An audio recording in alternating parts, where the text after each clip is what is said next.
right, so let me be honest with you. If you've watched any of my videos, you've probably noticed that I say this one thing a lot, which is the mining industry sucks. I know it seems like it doesn't make sense because I pretty much only talk about how to invest in junior miners, which is the worst side of the business, I guess you could say, the riskiest, but also the most rewarding when it does work out. But let me tell you why I keep saying these two things, and one doesn't exclude the other. And I do believe that within my lifetime, knock on wood, fingers crossed, we're going to see this change. I do see a day where investing in mining is going to be super in vogue, and it's going to be the cool thing to do, and it's going to be the good business to go into. And then it's probably all going to collapse by then. But, cycles, they come and go. But before we get there, because we're nowhere near that, let me tell you why I keep telling you that even though it sucks right now, it's probably going to be very, very, very good for us and maybe even the next generation. So I think we're on the cusp, on the beginning of what's going to be a at least decade-long super cycle, mega cycle, whatever cycle you want to call it, in commodities, in stuff. And it's hard for me to say this because I believe in AI. I do believe that technology over time wins out. High tech, right? Bleeding edge technology wins out, but it usually does so when the economy is frothy enough that we can put our money towards silly things. With mining, we're talking about the stuff that holds the world together. We're talking about the stuff that makes the world what we know. It makes our phones, our desks, our homes, our roads, the way that we move around in this world, airplanes, MRI machines, clothes, it's in everything, right? Commodities are a part of society as we know it in this modern world. Now, what we're seeing right now is a few different things. One is that the price of commodities is historically low compared to all the other assets. And Capex is really, really high. So Capex is really just the big fat check you need to write at the beginning of the project before you even start pulling out stuff out of the ground. So Capex is really high because the price of everything is freaking super high right now, still is. The price of the stuff you're going to sell from that massive investment is pretty low. And so what you have is a stall in investment in new mines, in new discoveries. In this world that we've bought into of clean energy and clean everything, and this ideal world of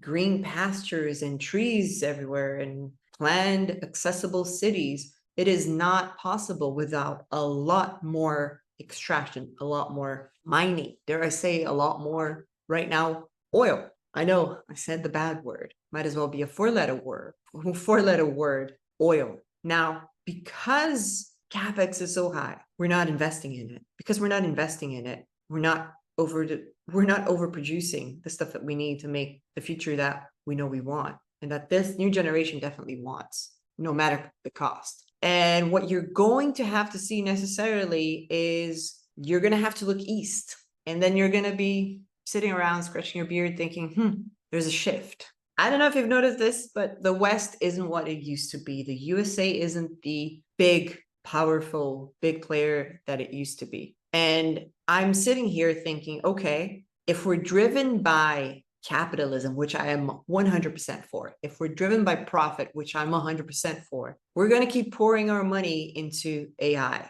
which is great, but it feels like, I'm going to say something very sinful here, slightly superfluous for where we are right now. And in doing that, we're not putting money into the stuff that we need to build the future that we've already agreed to build, that we've already promised this and the next generation to build. And when you look east, you look at China, you look at India probably, and you look at all these other countries where what rules isn't just what makes the most amount of money. What rules, especially in China, is what the government decides to build and control for the future.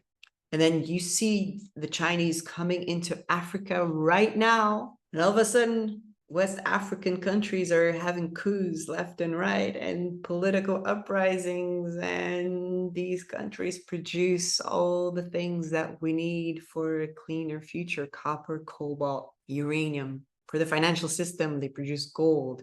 There's a bunch of stuff in Africa. And then you have to ask yourself, okay, when do we wake up in the West of needing to bite the bullet and make the Capex investments in order to have the goods that we need for the clean energy transition, or just to continue having the lifestyles that we've enjoyed for the last few decades? Look, copper miners aren't doing so well, at least as I'm shooting this. And a lot of the ones that are doing okay are ones with heavy Chinese investments. Same with a lot of the other commodities. So what I see is that the West is ignoring this for a good reason, for good financial reasons. You know, we have other stuff to invest in, not thinking that by the time we go and pick up the assets that are going to secure our future, we're going to be left with the most expensive, least valuable assets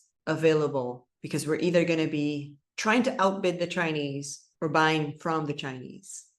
I'm laughing, but like I should be crying, because I don't think many of us realize that a world where the United States of America, and I will say it, Judean Christian values are at the forefront, is a much better world than the alternative. And unfortunately, I think we're going to live to see the alternative of the East taking the lead. And my hope is that you, as an individual investor, understands that just because we're living in this westernized, cloudy, foggy time of not seeing the value in commodities, that you're going to wake up to the fact that you can't print gold. You can't rush a uranium mine. You can't just go like this and see silver pop from the ground. All of this needs time, expertise, and lots of initial money. So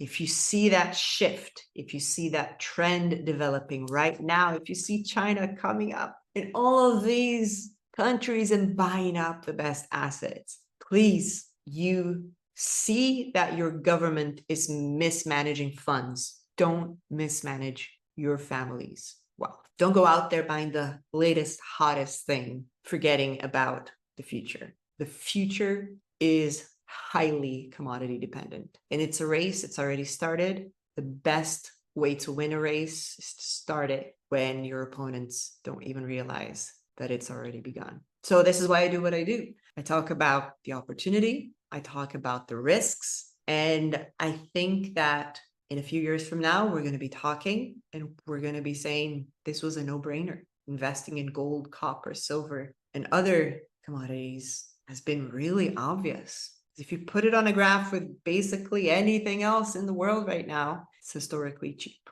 but it's not going to stay cheap forever because it costs a lot to take it out of the ground. So this is my message to you. Think long-term. Think about your children if you have any. And if you don't, think about all the other children that are popping up right now that will need a renewed infrastructure. Better, faster, lighter, safer.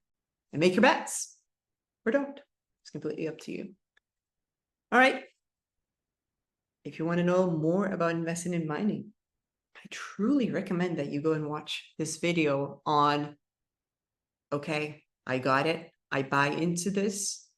What is the next step? It's right here. Take care.